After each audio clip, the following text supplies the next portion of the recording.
आज हम आपको NCERT बेस्ड साइंस की बुक को पढ़ाएंगे, जिसमें किसी भी प्रीवियस ईयर के पेपर हो या कोई भी एग्ज़ाम हो, उसमें जो साइंस का पोर्शन आता है वो सारा हमारे NCERT पैटर्न पर आता है। तो हम आपको NCERT बुक का एक एक टॉपिक वाइज पढ़ाएंगे और उसको समझाएंगे और उससे कैसे कैसे क्वेश्चन बनते हैं उसको बताएंगे। तो आप हमारे साथ देखिए और समझिए, और अगर हमारा चैनल आपको पसंद आता है तो लाइक करिए, सब्सक्राइब करिए। चलिए आज हम पादपों में पोषण पढ़ते हैं। पहला हम क्या पढ़ेंगे, ये हमारे 7th क्लास की NCERT की बुक का साइंस का टॉपिक है। ठीक है, चलो देखते हैं। पहला क्या है, पादपों में पोषण। कक्षा 6 में आप पढ़ चुके हैं कि सभी जीवों के लिए भोजन आवश्यक है। मतलब जो भी लोग हैं उनके लिए, जितने भी जीव हैं उनके लिए भोजन आवश्यक है। आप यह भी पढ़ चुके हैं कि कार्बोहाइड्रेट, प्रोटीन, वसा, विटामिन एवं खनिज भोजन के घटक हैं। ठीक है, जब तक ये चीज़ें नहीं होंगी, कौन कौन सी चीज़ें नहीं होंगी जो हमारे शरीर के लिए या भोजन के लिए आवश्यकता है, जब तक हम कार्बोहाइड्रेट नहीं लेंगे तब तक हमको जो है एनर्जी नहीं मिलेगी। प्रोटीन नहीं लेंगे तब हमारे शरीर में कुछ ना कुछ कमी रहे। वसा वो भी होना चाहिए, विटामिन्स होने चाहिए और खनिज होने चाहिए, तभी जाके ये सब जब हम एक भोजन के रूप में ग्रहण करते हैं तब ये हमें एनर्जी देती है और ये हमारे भोजन के घटक के रूप में उपयोग में होता है, और इसी को हम क्या कहते हैं, पोषक कहते हैं। ठीक है, चलिए आगे देखते हैं क्या होता है।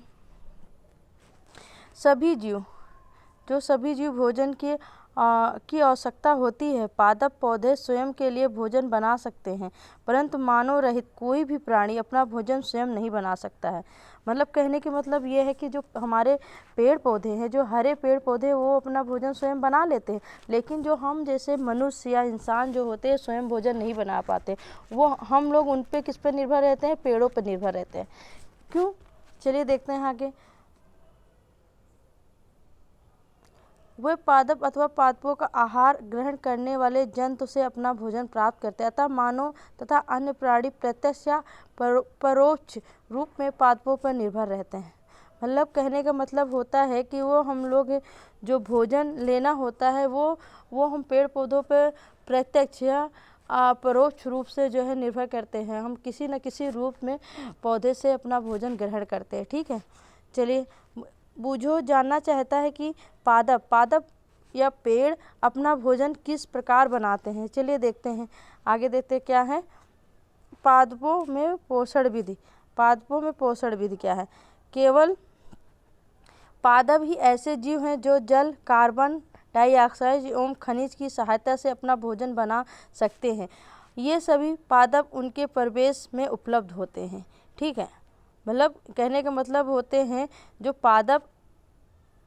पादप ही ऐसे जीव हैं जो जल में कार्बन डाइऑक्साइड और खनिज की सहायता से अपना भोजन बनाते हैं। मतलब जो पेड़ पौधे होते हैं वो किसकी सहायता से अपना भोजन बनाते हैं, एक तो जल, एक कार्बन डाइऑक्साइड, एक खनिज की सहायता से अपना भोजन बनाते हैं। ये सभी पदार्थ अनेक परिवेश में उपलब्ध होते हैं। ये जो है हमारे इन्वायरमेंट में किसी न किसी रूप में मौजूद होते हैं। पोषक पदार्थ सजीवों की शारीरिक संरचना, वृद्धि तथा क्षतिग्रस्त भागों के रख रखाव के लिए समर्थ बनाते हैं। मतलब कहने के मतलब ये, जब तक हम पोषक पदार्थ लेंगे नहीं तो वो हमारी शरीर की जो संरचना है उनकी वृद्धि करने के लिए उपयोगी होते हैं। अगर कोई भाग हमारा टूट फूट जाता है तो उसको जो है उसको मरम्मत या रख रखाव के लिए हमें पोषक पदार्थों की ज़रूरत पड़ती है। ठीक है, तथा विभिन्न जैव प्रक्रमों के लिए आवश्यक ऊर्जा भी प्रदान करते हैं। क्या प्रदान करते हैं, ऊर्जा भी प्रदान करते हैं। ठीक है, प्रदान करते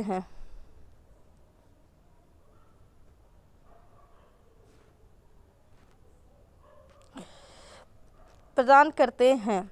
सजीवों द्वारा भोजन ग्रहण करने और उनका उपयोग जीवों में अपना भोजन स्वयं संश्लेषित करते हैं। ठीक है, जिसमें जीव अपना भोजन स्वयं संश्लेषित करते हैं। जो जीव होते हैं अपना भोजन स्वयं संश्लेषित करते हैं, उनको स्वपोषी कहलाते हैं। ठीक है, जो परपोषी होते हैं वो कौन से होते हैं, परपोषी। चलिए देखते हैं परपोषी कौन से होते हैं। परपोषी होते हैं ऐसे पादप या ऐसे पौधे जो स्वयं भोजन बनाते हैं उसको हम स्वपोषित कहते हैं, जो दूसरे पर निर्भर होते हैं उसको हम परपोषी कहते हैं। जंतु एवं अधिकतर अन्य जीव पादपों द्वारा संश्लेषित भोजन ग्रहण करते हैं, उनको विषम पोषित कहते हैं। ठीक है, जंतु एवं अधिकतर अन्य जीवों पादप द्वारा संश्लेषित भोजन ग्रहण करने को हम विषम पोषित कहते हैं। देखिए ऐसे ही क्वेश्चन पूछते हैं। अब ऐसा आपके एग्जाम में पूछेंगे वो कौन से पादप होते हैं जो अपना भोजन स्वयं ग्रहण करते हैं, उन्हें क्या कहते हैं, स्वपोषित कहते हैं या विषम पोषित कह देते हैं, तो हम उसको क्या कहते हैं, विषम पोषी कहते हैं। जो जंतु या अधिकतर जीव पादप द्वारा संश्लेषित भोजन नहीं ग्रहण करते, स्वयं ग्रहण करते हैं, वो उसे हमको स्वपोषी कहते हैं। ठीक है, चलिए आगे जानते हैं। पहेली जानना चाहती है कि पादपों की तरह हमारा शरीर भी कार्बन डाइऑक्साइड, जल एवं खनिज से अपना भोजन स्वयं क्यों नहीं बना पाते हैं। मतलब इनका क्वेश्चन है पहेली का, वो पहेली जानना चाहती है जो हमारे पेड़ पौधे हैं, वो पेड़ पौधे जो होते हैं वो हमारे शरीर में कार्बन डाइऑक्साइड, जल एवं खनिज अपना भोजन स्वयं क्यों नहीं बना पाते हैं। मतलब वो क्यों नहीं, जैसे हम बना लेते हैं वो क्यों नहीं बना पाते। चलिए आगे देखते हैं क्या है। अब हम पूछ सकते हैं कि पादप की खाद्य फैक्ट्रियाँ कहाँ स्थित होती हैं। क्या भोजन पादप के सभी भागों में निर्मित होती है अथवा केवल कुछ विशेष भागों में। पादप अपने परिवेश में कच्ची सामग्री जिस प्रकार से प्राप्त करते हैं उसे खाद्य फैक्ट्री या उसका स्थानांतरण किस प्रकार करते हैं। ठीक है, समझ में आया। चलिए आगे पढ़ते हैं। प्रकाश संश्लेषण। प्रकाश संश्लेषण में पादपों तथा खाद्य संश्लेषण का प्रक्रम। पत्तियों पादप की खाद्य फैक्ट्रियां हैं। मतलब क्वेश्चन पूछेगा कि पादप की खाद्य फैक्ट्री किसे कहा जाता है, तो हम किसको कहेंगे, पत्तियों को। इसको नोट कर लीजिए। अतः सभी कच्चे पदार्थ पत्तियों तक पहुंचाने चाहिए। मृदा में उपस्थित जल एवं खनिज जड़ मूल द्वारा अवशोषित किया जाता है। इनके कहने के मतलब मृदा में जो भी खनिज लवण जैसे हमारा नाइट्रोजन है, ये जो भी है वो जो जल है, वो जो खनिज है, वो जो है हमारे जड़ों की सहायता से उसको पेड़ पौधे क्या करते हैं, अवशोषित करते हैं। बूझो जानना चाहता है कि जड़ द्वारा अवशोषित जल एवं खनिज पत्ती तक किस प्रकार पहुंचाया जाता है। चलिए हम जानते हैं कैसे पहुंचाया जाता है। जानते हैं तथा तने के माध्यम से पत्ती तक पहुंचाया जाता है। किसके द्वारा पहुंचाया जाता है, जब हम जड़ के द्वारा जल और जो है खनिज लवण लेते हैं तो वो जो है तने के द्वारा वो पत्तियों तक पहुंचाया जाता है। ठीक है, पत्तियों की तरह ही उपस्थित सूक्ष्म रंध्रों द्वारा वायु की उपस्थिति में कार्बन डाई प्रवेश करती है। पत्तियों की सतह पर, जो पत्तियों की सतह पर आपने देखा होगा छोटे छोटे धब्बे टाइप के रंध्र बने होते हैं, उसी के द्वारा जो है वायु में जो उपस्थित होता है कार्बन डाइऑक्साइड, उसको क्या करता है, उसी रंध्रों द्वारा उसमें प्रवेश कराता है। चलिए आगे देखते हैं।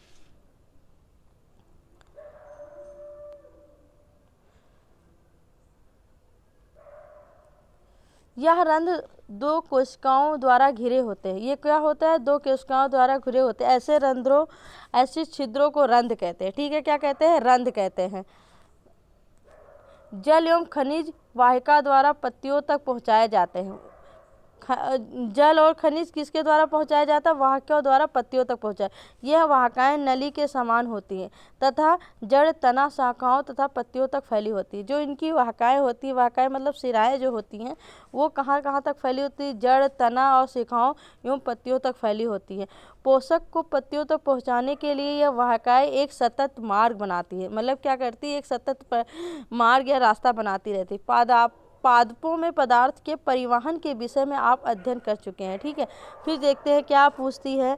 पहली क्या जानना चाहती है कि पत्तियों में ऐसा क्या विशेषता होती है कि वो खाद्य पदार्थों का संश्लेषण कर सकती है परंतु पादप दूसरे भाग में नहीं। चलिए देखते क्यों कर पाती है। क्योंकि पत्तियों में एक हरित लवक पाया जाता है। आप इसको नोट करिए, वेरी वेरी इंपॉर्टेंट, यहाँ से क्वेश्चन जरूर बनता है। ठीक है, इंपॉर्टेंट है, इसको आप लिख लीजिए। यहाँ पे क्या है, इंपॉर्टेंट, नोट करिए।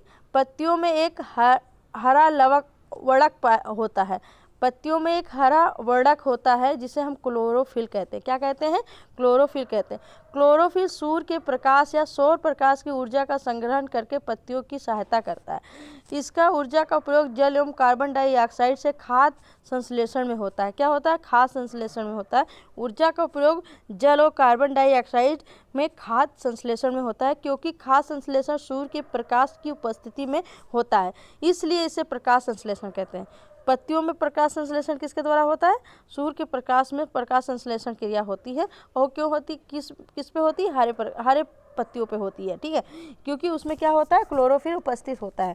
ठीक है, आगे देखते हैं। हम देखा कि क्लोरोफिल सूर्य का प्रकाश कार्बन डाइऑक्साइड एवं जल प्रकाश संश्लेषण के लिए आवश्यक होता है। ठीक है, इस पृथ्वी पर यह एक द्वितीय प्रक्रम है। पत्तियों द्वारा सौर ऊर्जा संग्रहित की जाती है तथा पादप में खाद के रूप में संचित हो जाता है।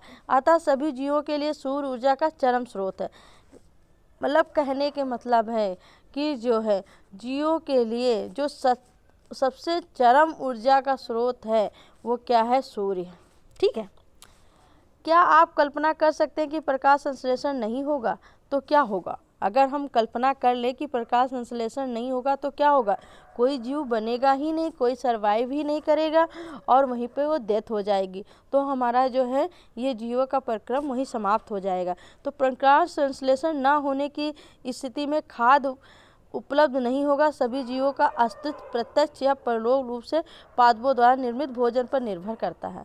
ठीक है, इसके अतिरिक्त सभी जीवों के लिए परवासक ऑक्सीजन भी प्रकाश संश्लेषण के द्वारा निर्मित होता है। जो हम अपना ऑक्सीजन ग्रहण करते हैं, कार्बन डाइऑक्साइड छोड़ते हैं, ये जो है हमारा किसके द्वारा होता है? सूर्य के प्रकाश के द्वारा या प्रकाश संश्लेषण के द्वारा ही निर्मित होता है। इसके अतिरिक्त सभी जीवों के लिए ऑक्सीजन भी प्रकाश संश्लेषण द्वारा निर्मित होता है। प्रकाश संश्लेषण की अनुपस्थिति में पृथ्वी पर जीवों की कल्पना असंभव है।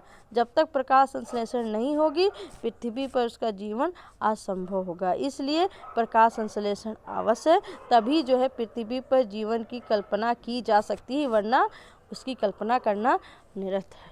प्रकाश संश्लेषण के दौरान पत्तियों में क्लोरोफिल युक्त कोशिकाएं सूर्य की उपस्थिति में कार्बन डाइऑक्साइड एवं जल से कार्बोहाइड्रेट संश्लेषित करते हैं। इस प्रक्रम को निम्न समीकरण द्वारा समझाया गया है। चलो देखते हैं क्या करते हैं। पहले जो है कार्बन डाइऑक्साइड प्लस जल, जब सूर्य के प्रकाश और क्लोरोफिल या पत्ती जब ये बनता है तो क्या बनाता है? कार्बोहाइड्रेट तथा ऑक्सीजन। ठीक है, तब हमें क्या बनाता है? कार्बोहाइड्रेट। जो कार्बोहाइड्रेट हमारे शरीर के लिए बहुत ही उपयोगी होता है और ये जो है हमें ऊर्जा प्रदान करता है। ठीक है, और प्लस ऑक्सीजन नहीं होगा तो हम जो है सांस नहीं ले सकते तो हम इस पृथ्वी पर जो है सरवाइव नहीं कर सकते हैं। इस प्रक्रम में ऑक्सीजन निर्मुक्त होती है। इसमें क्या होता है? ऑक्सीजन निर्मुक्त होता है, कार्बोहाइड्रेट अतः पत्तियों में मंड या स्टार्च के रूप में संचित हो जाता है। ठीक है, आगे देखते हैं। देख लो विद डायग्राम बताया गया है।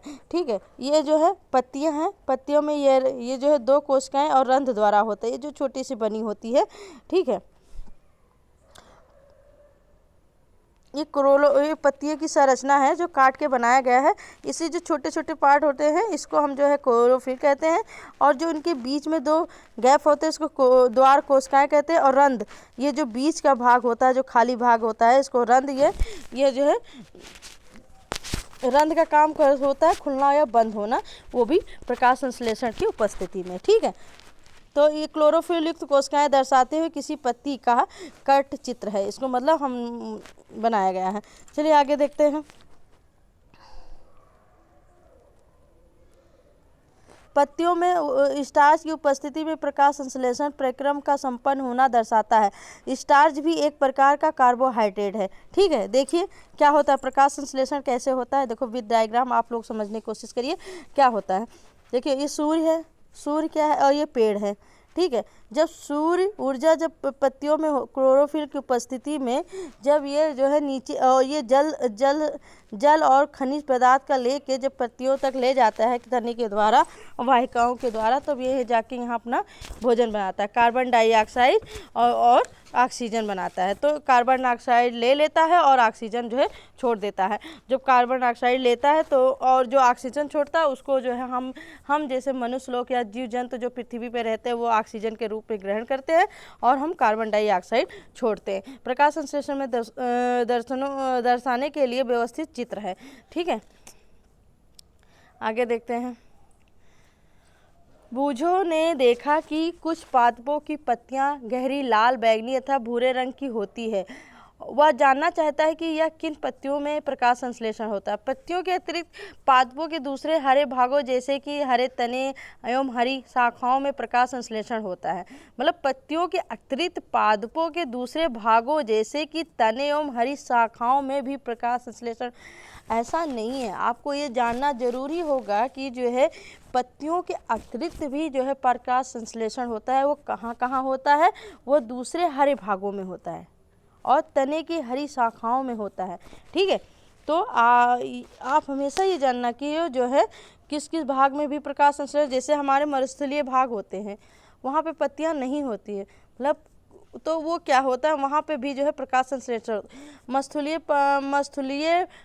मरुस्थलीय पादपों में वाष्पजन द्वारा जल क्षय कम करने के लिए पत्तियां सल्क एवं शूल के रूप में हो जाती है। इन पादपों के तने हरे होते हैं जो प्रकाश संश्लेषण का कार्य करते हैं।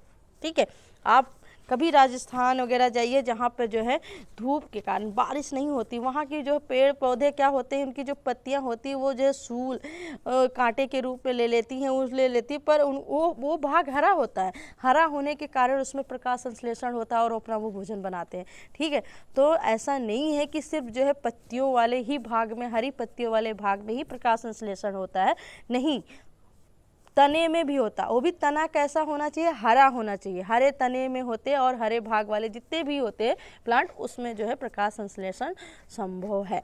चलिए आप देखते हैं आगे क्रियाकलाप 1.1 क्या कहता है। ठीक है, चलिए एक्सपेरिमेंट करते हैं। एक ही प्रकार के पादपों के 2 गमले लीजिए। ठीक है, मैंने ले लिया। एक को अंधेरे अथवा काले बॉक्स में 72 घंटे के लिए रखिए। ठीक है, रख दिया। तथा दूसरे को सूर्य के प्रकाश में रखिए। ठीक है, रख दिया। दोनों पादपों की पत्तियों में आयोडीन परीक्षण उसी प्रकार कीजिए जैसे आपने कक्षा 5 में या 6 में किया था। ठीक है, आपने अवलोकन को नोट कीजिए। ठीक है, आप एक कागज़ पेन ले लीजिए, उसमें वो नोट करिए। क्या कहना चाह रहे हैं आप समझिए।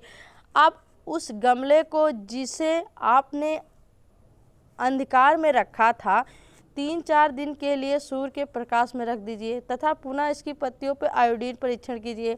अपने परीक्षण अपनी नोटबुक में लिखिए। ठीक है, लिख लिया। हरी पत्तियों के अतिरिक्त अन्य वर्ण रंग की पत्तियों में क्लोरोफिल होता है, परंतु इन पत्तियों में उपस्थित लाल, भूरे अथवा अन्य वर्णक क्लोरोफिल के हरे रंग का प्रच्छेदन कर देते हैं अर्थात ढक देते हैं। इन पत्तियों में भी प्रकाश संश्लेषण होता है। आपने गीले दीवार पर तालाब अथवा ठहरे हुए जलाशय में आप हरे और पक्की या काई जैसे पादप देखा होगा। यह सामान्यतः कुछ जीवों की वृद्धि के कारण होता है जिन्हें शैवाल कहते हैं। कहने का मतलब ये है कि जो अंधेरे कमरे में भी जो गमला हमने रखा था उसमें भी प्रकाश संश्लेषण होता है, पर उसमें जो है आपने देखा प्रकाश संश्लेषण पूर्ण ना मिलने के कारण उसमें भूरे काले रंग के हो जाते हैं, पर उसमें प्रकाश संश्लेषण बहुत कम मात्रा में होता है जिसके कारण पौधा जो ग्रो नहीं कर पाता। जैसे हमने 4-5 दिन के बाद उस गमले को बाहर रखा तो वो क्या हुआ, क्लोरोफिल और प्रकाश संश्लेषण जब आपस में हुआ तो वो पौधा जो है पनप गया और हरा हो गया, उसमें क्लोरोफिल की उपस्थिति ज़्यादा हो गई। चलिए आगे देखते हैं क्या है। देखिए आप एग्जाम्पल से देखिए। ठीक है, विभिन्न रंगों की पत्तियां हैं, इसमें क्लोरोफिल की मात्रा कर सकते हैं। इन रंगों में गहरा क्यों होता है? इसमें क्लोरोफिल होता है। जिस पत्तियों का रंग गहरा हरा होता है उसमें क्लोरोफिल अधिक मात्रा में पाया जाता है जिसके कारण ये हरा दिखाए। शैवाल भी प्रकाश संश्लेषण द्वारा ही अपना भोजन क्वेश्चन आ सकता है कि शैवाल अपना भोजन किस रूप में, किसके उपस्थिति में बनाता है, तो वो प्रकाश संश्लेषण की उपस्थिति में बनाता है। ठीक है, आप इसको नोट कर लीजिए। नोट कर लीजिए कि नोट में आप लिख लीजिए कि शैवाल जो है प्रकाश संश्लेषण की उपस्थिति में अपना भोजन बनाता है, प्रकाश संश्लेषण की उपस्थिति में भोजन बनाता है। ठीक है, चलिए आगे देखते हैं। पादपों में कार्बोहाइड्रेट के अतिरिक्त अन्य खाद्यों का संश्लेषण। आपने पढ़ा कि प्रकाश संश्लेषण प्रक्रम द्वारा पादप पौधों में कार्बोहाइड्रेट का संश्लेषण करते हैं। हमने अभी क्या पढ़ा कि हमने पढ़ा प्रकाश संश्लेषण प्रक्रम द्वारा जो पादप होता है, पौधे होते हैं, वो कार्बोहाइड्रेट का संश्लेषण करते हैं तथा ऑक्सीजन का क्या कर देते हैं, मुक्त कर देते हैं, रिलीज कर देते हैं। ठीक है। कार्बोहाइड्रेट कार्बन, हाइड्रोजन एवं ऑक्सीजन से मिलकर बना होता है। क्यों? क्योंकि ये हमारे शरीर को क्या देता है, एनर्जी देता है। यही ऐसे 3 जो है तत्व होते हैं जो हमारे बॉडी को एनर्जी देते हैं। समझे? तो आपको ये क्वेश्चन और ये भी पूछ सकता है जो कार्बोहाइड्रेट होता है वो शरीर में हमें किस रेशियो में प्रेजेंट होता है, तो 1:2:1 के रूप में हमारे शरीर में प्रेजेंट होता है। ठीक है, ये हमेशा याद रखना। कार्बोहाइड्रेट हमें क्या देता है, एनर्जी देता है। ठीक है, चलो आगे देखते हैं। इनका उपयोग खाद्य तथा अन्य घटकों के संश्लेषण में होता है, परंतु प्रोटीन एक नाइट्रोजनी पदार्थ होता है। इसमें कार्बन, ऑक्सीजन एवं हाइड्रोजन के अतिरिक्त नाइट्रोजन भी पाया जाता है। जो प्रोटीन होता है ये नाइट्रोजनी पदार्थ होता है। इसमें जो है क्या क्या, इसमें जो है कार्बन, ऑक्सीजन, हाइड्रोजन के अतिरिक्त नाइट्रोजन, जबकि जो हाइड्रेट था उसमें सिर्फ कार्बन, हाइड्रोजन और ऑक्सीजन पाया जाता था। लेकिन नहीं, प्रोटीन में हमारा एक नाइट्रोजनी पदार्थ या कार्बन, ऑक्सीजन और हाइड्रोजन के अतिरिक्त उसमें नाइट्रोजन पाया जाता है। नाइट्रोजन कहाँ से प्राप्त होता है, आइए हम देखते हैं। याद कीजिए, वायु में नाइट्रोजनीय गैसीय अवस्था में प्रचुर मात्रा में पाया जाता है। जो हमारा एनवायरनमेंट होता है उसमें जो नाइट्रोजन होता है वो गैसीय रूप में जो है हमारे पूरे होल एनवायरनमेंट में प्रचुर मात्रा में, बहुत ज़्यादा मात्रा में जो है पाया जाता है। परंतु पादप इसका अवशोषण इसी रूप में नहीं कर सकते। मिट्टी में कुछ विशेष जीवाणु होते हैं जो गैसीय नाइट्रोजन को उपयोगी यौगिक में परिवर्तित कर मृदा से निमुक्त करते हैं। मतलब कहने का मतलब ये है कि जो हमारे इन्वायरमेंट में जो नाइट्रोजन होता है उसको हम डायरेक्ट ग्रहण नहीं कर सकते हैं। क्यों नहीं कर सकते हैं? क्योंकि वो जो है हम नहीं ग्रहण कर सकते। तो क्या करते हैं, जो हमारी मृदा होती है, जो हमारी मिट्टी होती है, उसमें जो है कुछ क्या पाए जाते हैं, जीवाणु पाए जाते हैं। वो जीवाणु क्या करते हैं, उस नाइट्रोजन को इन्वायरमेंट से ग्रहण कर लेते हैं और उससे जब वो मिट्टी में आ जाता है तो मिट्टी से जो है हम पादप के थ्रू जो है उसको जो है लेते हैं। ठीक है, आप समझ में आया? यह विलेय पदार्थ पादपों द्वारा जल के साथ अवशोषित कर लेते हैं। ठीक है, समझ में आया? पादप जल के द्वारा हम इसको क्या कर लेते हैं, अवशोषित कर लेते हैं। इसको हम एज इट इज नहीं ले सकते हैं। ठीक है, चलिए आगे देखते हैं। संभवतः आपने देखा है कि किसान अपने खेतों में उर्वरक तथा खाद डालते हैं। हम लोग गांव जाते हैं, देखते होंगे जो किसान लोग होते हैं वो क्या करते हैं, गोबर जो होता है, वो गीले गोबर को एक जगह इकट्ठा करते जाते। कुछ दिन ऐसा होता है कि वो जो है एक बहुत बड़ा ढेर बन जाता है। वो 1 साल 2 साल बाद उसको क्या करते हैं, जाके खेतों में डाल देते हैं। तो वो उसको क्या कहते हैं, वो खाद का रूप बन जाता है। ठीक है, खाद के रूप में हो जाता है जिसमें नाइट्रोजनी पदार्थ, उसी खाद में किसकी मात्रा सबसे ज़्यादा होती है, नाइट्रोजनी पदार्थ की मात्रा ज़्यादा होती है। इस प्रकार अन्य घटकों के साथ पादपों की नाइट्रोजनी की, आगे देखते हैं, मांग की पूर्ति हो जाती है। इसके पश्चात पादप खाद के अन्य घटकों जैसे प्रोटीन तथा वसा का संश्लेषण करते हैं। ठीक है, किसका संश्लेषण करते हैं, पादप। उसके बाद क्या करते हैं, प्रोटीन तथा वसा का संश्लेषण करते हैं। चलिए ठीक है, 1.3 में पादप में पोषक की अन्य विधियाँ क्या हैं, चलिए इसके बारे में जानते हैं। अन्य विधियाँ क्या है, ठीक है, चलो पढ़ते हैं। बच्चों, कुछ पादप पौधे ऐसे भी होते हैं जिसमें क्लोरोफिल नहीं पाया जाता है। ऐसा नहीं है कि सभी में क्लोरोफिल पाया जाता है। कुछ ऐसे पादप होते हैं जिसमें क्लोरोफिल नहीं पाया जाता है।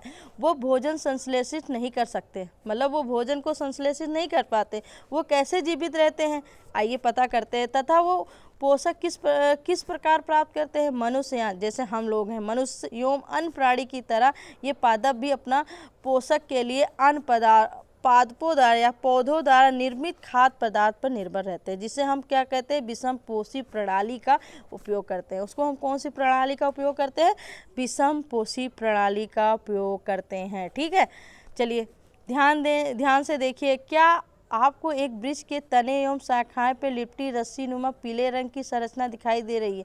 जी हाँ, दिखाई दे रही है। ये इसको हम अमर बेल कहते हैं। क्या कहते हैं, ये इसको हम अमर बेल कहते हैं। अमर बेल कहते हैं। इसमें क्लोरोफिल नहीं होता है, इसमें क्लोरोफिल नहीं पाया जाता है।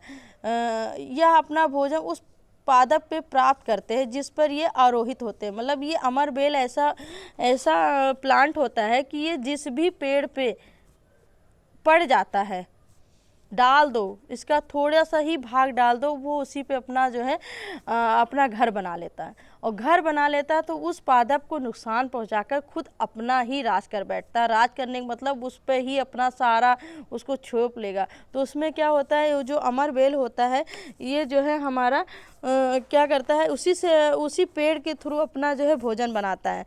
ठीक है, क्योंकि इसमें क्या होता है, इसमें क्लोरोफिल नहीं पाया जाता है। ठीक है, यह अपना भोजन उसी पादप से प्राप्त करता है जिस पर यह आरोहित होता है। जिस पर ये आरोहित होता है उसे हम उस पादप को परपोषी कहलाता है। तो क्वेश्चन आ सकता है, अमर बेल किस प्रकार का पादप होता है? तो यह हमारा परपोषी प्रकार का पादप होता है। आप इसको कहीं नोट कर लीजिए, वेरी वेरी इंपॉर्टेंट। ठीक है, क्योंकि अमर बेल जैसे पादप परपोषी को अमूल पोषकों के वंचित करते हैं, अतः इसे परजीवी कहते हैं। एक और भी पूछ सकता है क्वेश्चन कि जो अमर बेल होता है ये किस प्रकार का जीव हो? तो ये हमारा परजीवी प्रकार का जीव होता है। क्या हम एक या अन्य जंतु के बीच फंस जाता है? घड़े में उपस्थित पाचक रस द्वारा कीटों का पाचन करता है। इसे कीट का भक्षण करने वाले ऐसे पदार्थ को कीट भक्षी पादप भी कहते हैं। ठीक है, चलिए आगे देखते हैं। तो हम अमर बेल हो गया, आप इसका डायग्राम देख लीजिए। अमर बेल दो चीज़ नोट कर लीजिए। पहला क्या नोट करेंगे आप कि जो है जो अमर बेल होता है वो क्या होता है, परपोषी होता है। ठीक है, और ये इसमें क्लोरोफिल नहीं पाया जाता। पहला क्या होता है, ये परपोषी होता है। और सेकंड नंबर क्लोरोफिल नहीं पाया जाता है। थर्ड नंबर ये जो है परजीवी होता है। ठीक है, ये अपना भोजन दूसरे पेड़ों की सहायता से बनाते हैं। चलिए नेक्स्ट देखते हैं। पहली जानना चाहती है कि क्या हमारा रक्त चूसने वाला मच्छर, खटमल जीव एवं जोंक जैसे जीव भी परजीवी होते हैं? चलिए देखते हैं। हाँ, होते हैं। क्यों? क्योंकि वो जैसे जो जू होता है वो जो है इंसानों के बाल में घुस जाता है और वहाँ से जो है अपना भोजन प्राप्त करता है, तो वो क्या हुआ, परजीवी हुआ। क्या आपने ऐसे पादपों को देखा है अथवा उनके विषय में सुना है जो जंतुओं का भक्षण करते हैं? कुछ ऐसे पादप भी होते हैं जो कीटों को पकड़ते हैं और उन्हें पचा लेते हैं, है ना विस्मय करिए बात, है ना आश्चर्यजनक बात। ऐसे पादप हरे तथा अन्य रंग के भी हो सकते हैं। आप चित्र 1.6 के पादप में देखिए, इसी घड़े घट के समान दिखाई देने वाली संरचना वास्तव में उसकी पत्ती का रूपांतरण भाग है। पत्ते का शीर्ष भाग घड़े का ढक्कन बनाता है। ढक्कन के अंदर अनेक रोम होते हैं जो नीचे की ओर ढके रहते हैं अर्थात अधोमुख होते हैं। ठीक है, जब कोई कीट घड़े में प्रवेश करता है तो उस रोमों के बीज फंस जाता है। घड़े में उपस्थित पाचक रस द्वारा कीटों का पाचन हो जाता है। कीटों का भक्षण करने वाले ऐसे पादप को कीट भक्षी पादप कहते हैं। ठीक है, इसमें क्या होता है, एक आप डायग्राम के शुरू देखिए कि एक पेड़ है घट रूप का, ये होता है जब इसके अंदर कोई कीट अंदर जाता है तो इसमें तरल पदार्थ होता है, उस तरल पदार्थ में वो कीट जो है पच जाता है और जैसे होता है रोम से ये तुरंत बंद हो जाता है। तो इसी के अंदर वो जो है जीव मर जाता है और ये अपना भोजन क्या करता है, ग्रहण कर लेता है, बना लेता है। तो इसी को हम क्या कहते हैं, ऐसे ऐसे पादप को हम कीट भक्षी पादप कहते हैं। वीनस फ्लाई स्टेप तथा सनड्यूल कीट भक्षी पादप के दो उदाहरण हैं। ये आप दो main important Venus fly tap तथा सनड्यू कीट भक्षी पौधे के क्वेश्चन पूछ सकता है। तो आप कीट भक्षी दो पौधे हैं, इनको आप जो है नोट डाउन कर लीजिए कौन कौन से होते हैं। एक तो हमारा वीनस ये और ये हमारे क्या हैं, कीट भक्षी पादप होते हैं। ठीक है, चलिए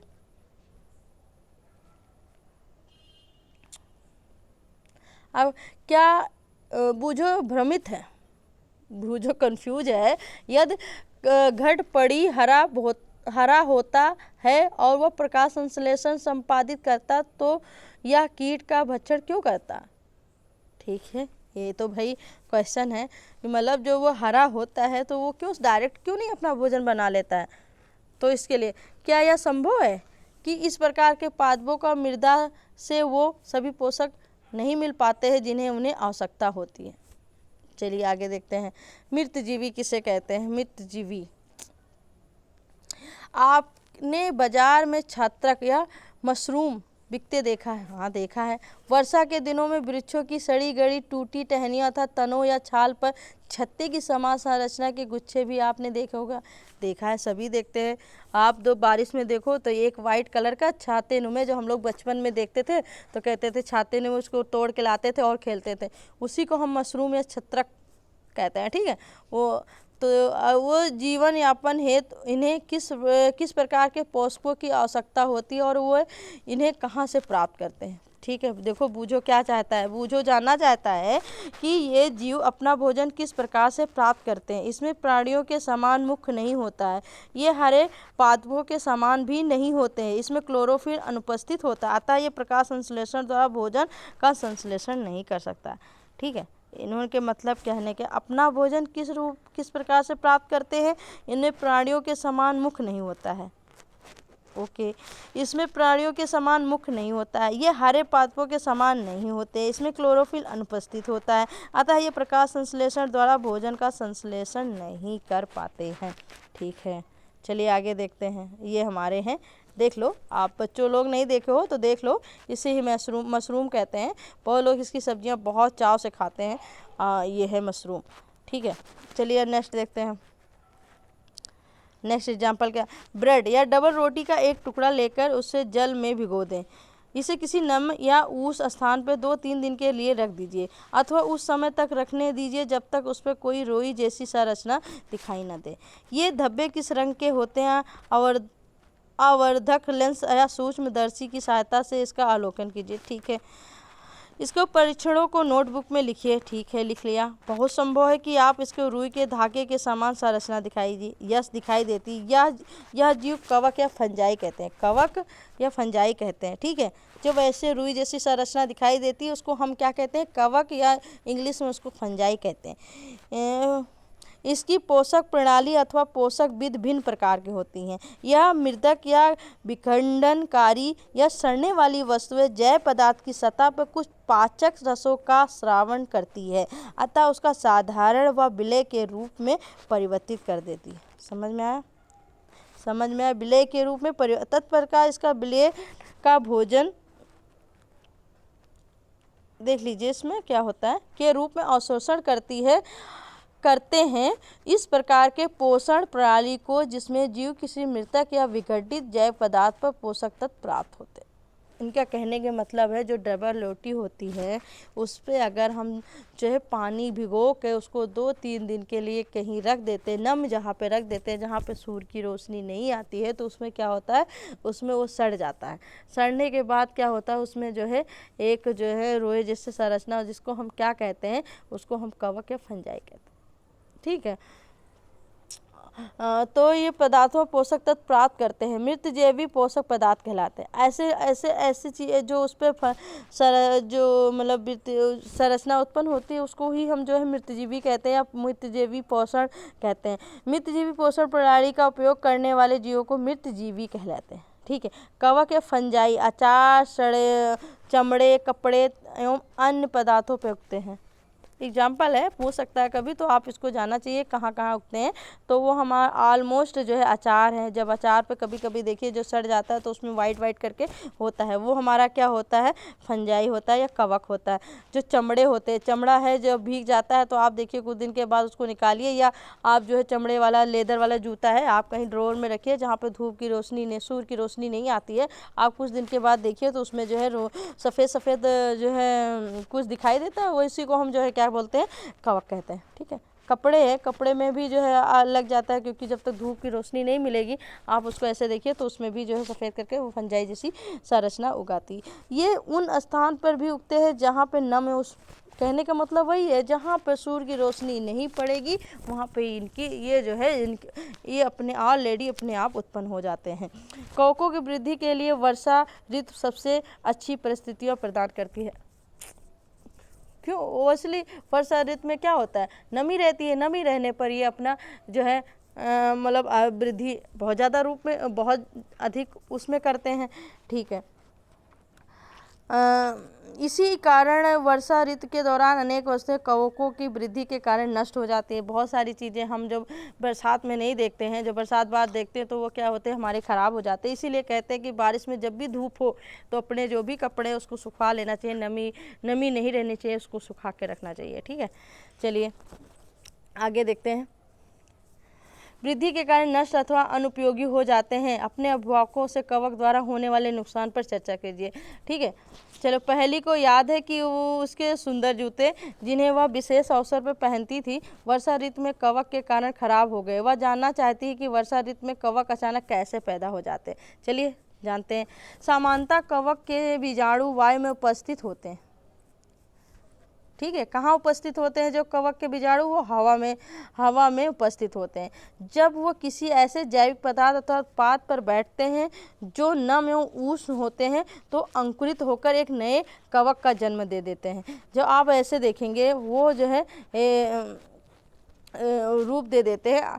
क्या आप बता सकते हैं कि हम अपनी वस्तुओं को कवक द्वारा खराब होने से किस प्रकार बचा सकते हैं? ठीक है। चलिए कैसे बचा सकते हैं। बूझो को याद है कि उसके दादाजी ने बताया था कि एक बार उसकी गेहूं की फसल कवक द्वारा नष्ट हो गई थी। वह जानना चाहता है कि कवक रोग कारक भी होता है। तो आगे देखते हैं क्या है। पहली ने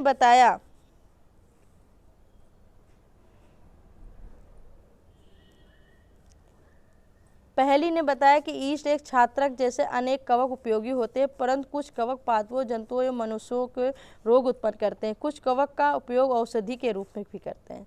मतलब जो ये पहली है वो बता रही है कि जो छात्रक या जो मशरूम होता है या ईस्ट होता है, जो जैसे अनेक कवक उपयोगी भी होते हैं और कुछ जो है जंतुओं के लिए उपयोगी होते हैं, कुछ पादपों के लिए उपयोगी होते हैं, कुछ मनुष्य के रोगों में उत्पन्न हो जाते हैं और वो जो है औषधि के रूप में भी प्रयोग किए जाते हैं। चलिए आगे देखते हैं। कुछ जीव एक दूसरे के साथ रहते हैं तथा अपना आवास एवं पोषक तत्व एक दूसरे के साथ बांटते हैं। ठीक है। उसे हम सहजीवी संबंध कहते हैं। कहने का मतलब कुछ जीव एक दूसरे के साथ रहते हैं तथा अपना आवास एवं पोषक तत्व एक दूसरे के साथ बांटते हैं। ठीक है। तो उस प्रकार के मतलब आवास भी, रहने की जगह भी और जो है अपने पोषक तत्व जो खाने पीने की चीज़ है वो एक दूसरे में बांटते हैं। उसको हम ऐसे जीवों को हम क्या कहते हैं? ऐसे जीवों को शायद हम सहजीवी संबंध कहते हैं। उदाहरण, कुछ कवक वृक्षों की जड़ों में रहते हैं। ठीक है। वृक्ष कवक को पोषक पदार्थ प्रदान करते हैं। सही बात है। बादल बदले में उन्हें क्या, जल एवं पोषक के अवशोषण की सहायता मिलती है। पृथ्वी के लिए इस संबंध का विशेष महत्व होता है। चलिए देखते हैं। लाइकेन कहे जाने वाले कुछ जीवों में दो भागीदार होते हैं। इनमें से एक शैवाल तथा दूसरा कवक होता है। ठीक है। शैवाल में क्लोरोफिल उपस्थित होती है जबकि कवक में क्लोरोफिल उपस्थित नहीं होती है।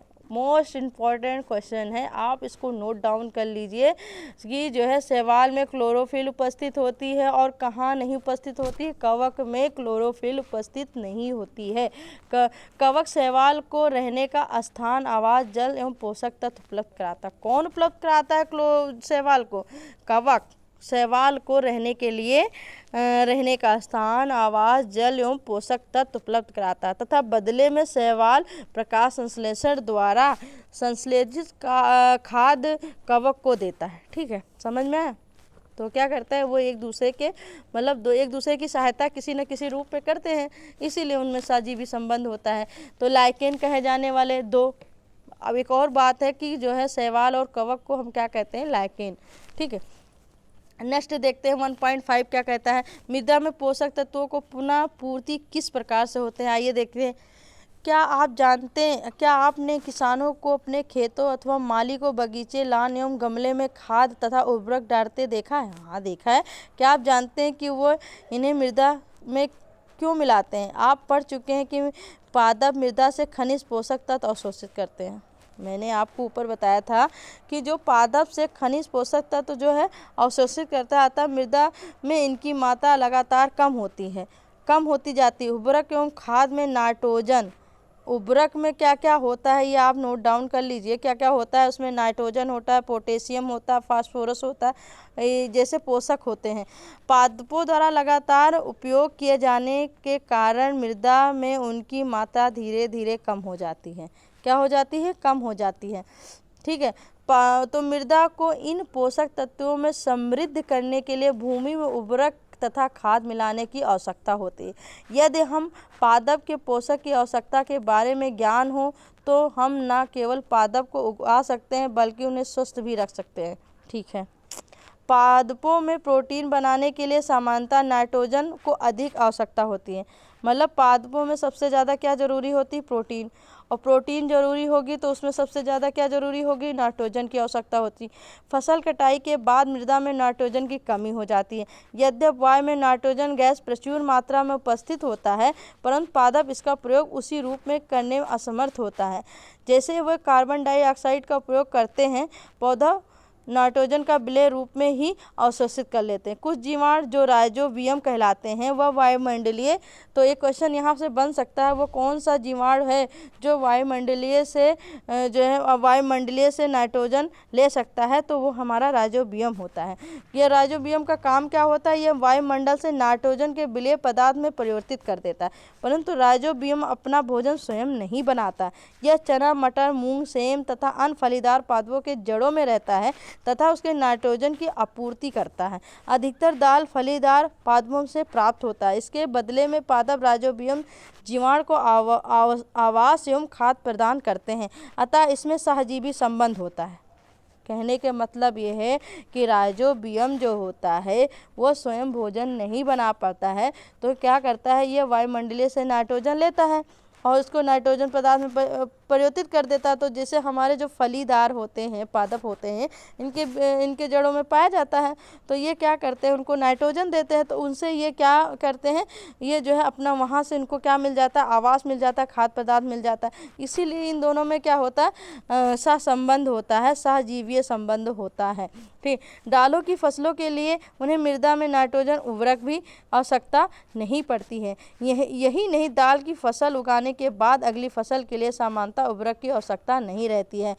इसी को ध्यान में अपने पढ़ा कि अधिकतर पादप स्वपोषी होते हैं और बहुत कम ही पादप अन्य पोषण प्रणाली अपनाते हैं, जैसे कि परजीवी और मृतजीवी दूसरे पादप से पोषक प्राप्त करते हैं। सभी प्राणी अपने भोजन के लिए पादप तथा अन्य प्राणियों पर निर्भर रहते हैं, अतः उन्हें विषमपोषी के रूप में समूहीकृत किया जाता है। क्या आप कह सकते हैं कि कीट भक्षी पौधा आंशिक विषमपोषी है?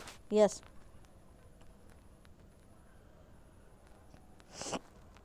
मुख्य शब्द, चलिए आपने क्या सीखा आज उसका थोड़ा सा डिटेल पढ़ लेते हैं। क्या है सीखा आपने, तो ये देख लेते हैं। सभी जीवों को खाद्य की आवश्यकता होती है जिनका उपयोग वो अपनी वृद्धियों, शरीर के रख रखाव के लिए तथा आवश्यक ऊर्जा के लिए प्राप्त होता है। ठीक है, हरे पादप प्रकाश संश्लेषण प्रक्रम द्वारा अपना खाद्य स्वयं संश्लेषित करते हैं। कहने का मतलब होता है जो हरे पौधे होते हैं वो प्रकाश संश्लेषण प्रक्रम द्वारा ही अपने स्वयं प्रकाश संश्लेषित कर लेते हैं। हरे पादप या पेड़ पौधे कार्बन डाइऑक्साइड, जल एवं खनिज जैसे सरल रासायनिक पदार्थों का उपयोग खाद्य संश्लेषण के लिए करते हैं। किसके लिए करते हैं? खाद्य संश्लेषण कौन करता है? खनिज और रासायनिक पदार्थ। प्रकाश संश्लेषण के लिए क्लोरोफिल एवं सूर्य का प्रकाश अनिवार्य रूप से आवश्यक होता है। ठीक है, प्रकाश संश्लेषण तभी होगा जब उसमें क्लोरोफिल और सूर्य की प्रकाश होगा तब। कार्बोहाइड्रेट एक जटिल रासायनिक पदार्थ प्रकाश संश्लेषण के उत्पादक हैं। ठीक है, ये हमेशा याद करना। कार्बोहाइड्रेट में क्या क्या पाया जाता है? नाइट्रोजन, ऑक्सीजन और प्रोटीन। नाइट्रोजन, ऑक्सीजन और कार्बोहाइड्रेट एक जटिल रासायनिक पदार्थ प्रकाश संश्लेषण के उत्पादक हैं। प्रकाश संश्लेषण के प्रक्रम में क्लोरोफिल की सहायता से पत्तियों में सौर ऊर्जा का संचय किया जाता है। ठीक है, प्रकाश संश्लेषण में ऑक्सीजन उत्पादित होता है। इस ऑक्सीजन का उपयोग सभी जीवों द्वारा उनके उत्तरजीविता के लिए किया जाता है। ठीक है, कवक अपना पोषण मृत एवं अपघटित जैव पदार्थों से प्राप्त होते हैं, वो मृतजीवी कहलाते हैं। अमरबेल जैसे पादप परजीवी है, उसे हम परपोषी पादप के से अपना भोजन प्राप्त करते हैं।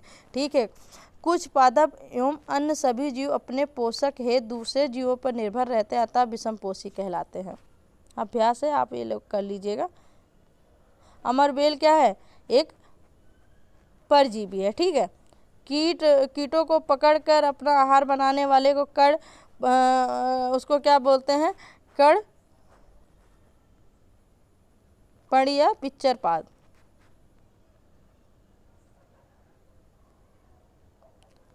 मिला के देख लीजिए। क्लोरोफिल पत्तियों में,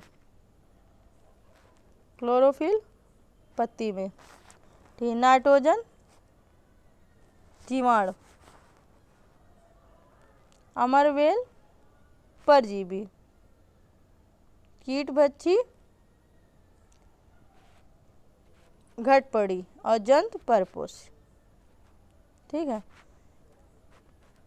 निम्नलिखित में से सत्य एवं असत्य कथनों का चयन कीजिए। प्रकाश संश्लेषण में कार्बन डाइऑक्साइड मुक्त होती है। प्रकाश संश्लेषण में ऐसा तो नहीं है।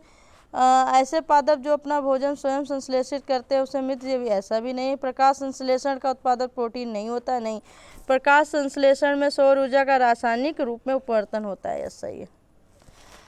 पादप के किस भाग द्वारा प्रकाश संश्लेषण है? तो वायु में कार्बन डाइऑक्साइड प्राप्त होता है। चलिए, आपके लिए इम्पॉर्टेंट, आप ढूंढ के इसको पढ़िए। वायुमंडल में मुख्यतः जिस भाग द्वारा, आप हमको ये 11वें का जो है बताइएगा और हमारे कमेंट कर दीजिए। वायुमंडल में मुख्यतः जिस भाग द्वारा पादप कार्बन डाइऑक्साइड प्राप्त करते हैं उसे क्या कहते हैं? कार्बन डाइऑक्साइड, उसको पत्तियों द्वारा। ठीक है,